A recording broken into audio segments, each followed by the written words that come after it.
నువ్వు ఇవ్వకపో చెయ్యకపో నన్ను విమోచించావు గనుక, నేను ఇది చేస్తే నీకు సంతోషం గనుక, అది నేను చేయటం నా సహోదరులకు క్షేమం గనుక నేను ప్రకటిస్తాను, ప్రార్థిస్తాను, ప్రయాసపడతాను, ఆత్మలను నీ కొరకు సంపాదిస్తాను, నీ చిత్తం నెరవేరుస్తాను. నువ్వేమన్నా చెయ్యి.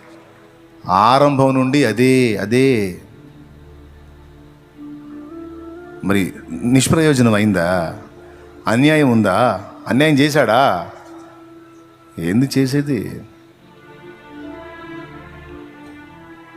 ఇంత చేస్తే ఇంత. నేను చెప్తున్నా, ప్రభువునందు నీ ప్రయాస వ్యర్థం కాదు, గుర్తుపెట్టుకో. మొత్తం నీ కొరకు సిద్ధపరిచి దాచి ఉంచే దేవుడు నా దేవుడు. కాబట్టి ఇదంతా మీరు మీ జ్ఞాపకంలో, గ్రహింపులో పెట్టుకొని దేవుణ్ణి నేను చెప్పిన ఈ పందాలో ప్రేమించండి. ప్రతిఫలాపేక్ష లేని ప్రేమ, ప్రతికూల పరిస్థితులైనా మారని ప్రేమ, అవమానాలైనా తృణీకారాలైనా మారని ప్రేమ, కఠిన దారిద్ర్యమైనా, కఠిన శ్రమలైనా, శరీరం అంతా బలహీనతలో నలిగిపోయే పరిస్థితి అయినా మారని ప్రేమను కలిగి ఉండడానికి జాగ్రత్త పడు.